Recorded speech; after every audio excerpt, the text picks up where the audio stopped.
Okay, let's dive right into this. For any surgeon in training, getting a handle on potassium isn't just about acing your exams. It's about preventing absolute disasters in the OR and the ICU. So let's think like safe surgeons together and really master potassium, what I like to call the body's critical electrical fuel. Here's our game plan for today. We're going to start with the basics, then jump into the two big emergencies, too much and too little potassium. After that, we'll cover a classic board exam trap, and then we'll wrap it all up with a practical playbook you can use on your rotations. Let's get to it. First things first, the fundamentals. So why is potassium such a big deal? Well, it's simple. It is the ultimate voltage gatekeeper for every single cell in your body, and that goes double for the heart. At the heart of it all is the sodium-potassium ATPase pump. Think of it as this tireless little engine in every cell constantly working to maintain this crucial electrical gradient. It pumps potassium in and it pumps sodium out, creating a stored electrical potential. Without this, your nerves can't fire, your muscles can't contract, and most importantly, your heart just can't beat. Now get this, and this is the key point. A whopping 98% of your body's potassium is locked away inside your cells. That means only a tiny 2% is floating around in your bloodstream. Because that pool is so incredibly small, even a tiny little shift, a small leak, can cause massive, life-threatening electrical chaos. So, let's see what happens when things go haywire. Our first scenario, too much potassium or hyperkalemia. You got to think of this like a sudden lightning storm hitting the body's entire electrical grid. For your exams, you have to know these causes cold. Yeah, renal failure is the most common. But in surgery, you need to be thinking about trauma with crushed muscle, rhabdo to dumping potassium into the system, or a massive blood transfusion where those stored red cells have been leaking potassium into the bag. These are the exact scenarios that are going to pop up on your test, and trust me, on the wards. And this is where it gets truly terrifying. The ECG acts just like the heart seismograph, showing this predictable downhill progression. First, you see those classic tall, peaked T waves. Then, as the storm gets worse, the QRS complex starts to widen, the P wave disappears completely, and finally, you get this ominous sine wave pattern right before the heart just gives up and goes into VFib. Okay, pop quiz. Surgeons, think fast. The monitor is blaring, that ECG looks awful. What is your immediate, life-saving move to stop this patient from coding? You got 5 seconds. What do you do? If you said calcium, you are absolutely right. This brings us to a fantastic mnemonic, C big K. It's a 3-step story. Step 1, you give calcium to stabilize the cardiac membrane. It doesn't lower the potassium, it just puts up a shield to protect the heart. Step 2, you shift the potassium back into the cells using things like bicarb and insulin with glucose. And finally, step 3, you eliminate it from the body for good. And this right here is a classic boards question. In a normal patient, the paralytic succinylcholine gives you a tiny, harmless little bump in potassium. No big deal. But in a burn patient or a spinal cord injury patient, after about 24 hours, their muscle cells have upregulated all these extra receptors. Giving them succinylcholine is like opening a floodgate. You get a massive, deadly potassium release and, potentially, cardiac arrest.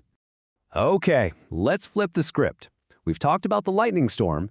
Now let's look at the opposite problem, hypokalemia. I call this one the silent saboteur. It can be just as deadly, but its presentation is often way quieter. On a surgical service, if your patient's potassium is low, your first thought has to be GI losses. I mean it. Every time you put an NG tube to suction, or you're managing a patient with bad diarrhea or a high-output fistula, you are literally pulling potassium right out of their body. You'll see this every single day. See, low potassium starves the muscles of their electrical fuel. On an ECG, this shows up as these classic flattened T waves and these weird U waves. But clinically, what you'll see is muscle weakness and super commonly a postoperative ileus. The gut is just one big muscle, right? If it's electrically unstable, it just stops working. So a lazy bowel on rounds, that's a huge clue to check the potassium. All right, this next part is one of the most high-yield concepts for any resident managing electrolytes. This is a question that stumps so many people, but after this, it is not going to be you. So you've seen this, right? You're doing everything by the book. You're giving your patient bag after bag of potassium, but the lab value, it just won't come up. You're pouring it in, but it seems like it's just vanishing into thin air. So what in the world is going on here? This is the exact metaphor you need to burn into your brain. When you have hypokalemia that just won't get better, You are trying to fill a bucket that has a giant hole in the bottom. And that hole in the bucket is low magnesium. See, magnesium basically acts like a plug for the potassium channels in the kidney. If you don't have enough magnesium, that plug is gone, and the kidneys just dump potassium into the urine no matter how much you're giving IV. So the take-home point is simple. If you're fixing low potassium, you always check and fix the magnesium first. Okay, let's bring it all home. At 6 in the morning, you're rounding, looking at the pre-op labs for the day's cases. How do you actually apply all this knowledge to make safe calls? This is your game day playbook. If you see a pre-op potassium over 6 point off for an elective case, that's a hard stop, full stop.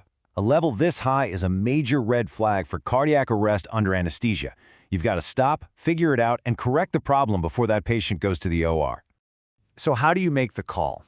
Well, it all comes down to urgency and stability. For a mild abnormality in a patient who feels fine, you might proceed cautiously with a plan to correct it. But for a severe problem, especially if their ECG changes, you postpone that elective case.